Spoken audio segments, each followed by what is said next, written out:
অটল কবিতা ও সাহিত্য উৎসব 2023 নিয়ে গোমতী জেলা পরিষদের কনফারেন্স হলে রিভিউ বৈঠক অনুষ্ঠিত হয়। মঙ্গলবার রাজ্যের অর্থ দপ্তরের মন্ত্রী প্রণজিৎ সিংহ রায়, সাংস্কৃতিক উপদেষ্টা কমিটির ভাইস চেয়ারম্যান সুব্রত চক্রবর্তীর পৌরোহিত্যে বিভিন্ন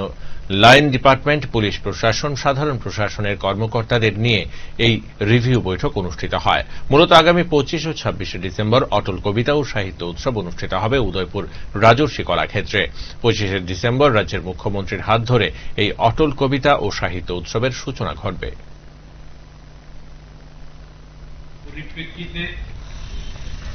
আমাদের রাজ্যের সাংস্কৃতিক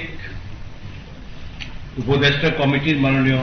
তিনি ভাইস চেয়ারম্যান সুব্রত চক্রবর্তী মহাশয় সহ বাকি সমস্ত সদস্যরা, সেই সঙ্গে উপস্থিত আমাদের সভাধিপতি গোমতী জেলার দেবল দেবরায় মহাশয়, আমাদের পুর পরিষদের চেয়ারপারসন শীতল চন্দ্র মজুমদার, এখানে কাকরাবন পঞ্চায়েত সমিতির যিনি চেয়ারপারসন সুপ্রিয়া দেবী সহ এখানে সমস্ত আমাদের অন্যান্য অফিসের দপ্তর থেকে শুরু করে আমাদের বিভিন্ন কালচারাল কমিটি যারা অনেক দায়িত্ব নিয়ে এই প্রোগ্রামটাকে করতে যাচ্ছেন, বিভিন্ন সাব কমিটি, সকলকে নিয়ে আমরা আজকের দিনে বিগত কয়েকটা মিটিং এর পরে আজকের মিটিং এর সার্বিক সিদ্ধান্ত আমরা চূড়ান্ত একটা পর্যায়ে নিয়ে গেছি।